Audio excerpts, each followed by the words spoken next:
Hello friends, खूप सारं स्वागत तुमचं आणखीन एका नवीन व्हिडिओमध्ये। आजच्या व्हिडिओमध्ये आपण केकसाठी लागणारी क्रीम आहे ती कशी बनवायची ते बघणार आहोत। त्यासाठी व्हिडिओ शेवटपर्यंत नक्की पहा। इथे मी एका बाउलमध्ये 300 ग्रॅम व्हिप क्रीम घेतलेली आहे आणि हा जो हँड बीटर आहे तो एपेक्स कंपनीचा आहे। मी गेली 5 वर्ष हा बीटर यूज करते। 300 वॅटचा हा बीटर आहे। खूप छान बीटर आहे आणि गेली 5 वर्षामध्ये ह्या बीटरला एकदाही काही प्रॉब्लेम आलेला नाही। त्यामुळे बीटर घेताना नेहमी 300 वॅटचा पुढचाच बीटर घ्या। कारण काय होतं, कमी वॅटचा जर तुम्ही बीटर घेतला तर एकतर त्याने क्रीम लवकर बीट होत नाही आणि 300 वॅटच्या पुढील जर तुम्ही बीटर घेतला 300, 350 किंवा 400 वॅटचा तर त्याने क्रीमसुद्धा व्यवस्थित आणि लवकर बीट होते। त्यामुळे बीटर घेताना नेहमी 300 वॅटच्या पुढीलच बीटर तुम्ही घ्या।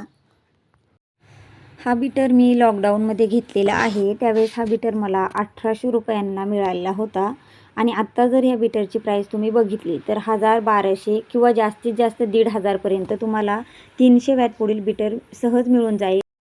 बऱ्याच जणांना बीटर घेताना किती वॅटचा घ्यावा हे माहीत नसतं आणि त्यामुळे ते कधी कमी वॅटचं सुद्धा बीटर घेतात। त्यामुळे काय होतं, आपण जेव्हा क्रीम बनवायला घेतो ती क्रीम एकदम अशी घट्ट होत येते आणि अचानक पुन्हा पातळ होऊन जाते आणि मग आपल्याला काय वाटतं की जी आपण क्रीम घेतलेली आहे ती खराबच आहे किंवा ती होतच नाही।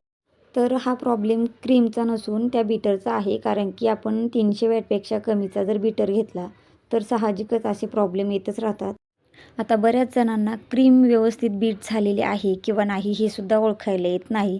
तर ते कसं ओळखायचं, इथे आपण ज्या वेळेसला एका बाउलमध्ये क्रीम घेतली होती तर ती एकदम पातळ होती आणि ज्यावेळेस आपण त्या क्रीममधनं बीटर फिरवतो तर तो बीटर आपल्याला एकदम हलका वाटतो फिरवताना आणि जशी ती क्रीम बीट होत येते तसं ते बीटर फिरवायला आपल्याला जड जातं।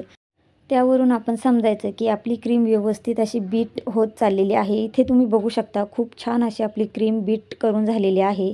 त्यामधनं बीटर जर तुम्ही बाहेर काढलं तर बघू शकता क्रीमला छान अशी टोकदार अशी टोकं येत आहेत।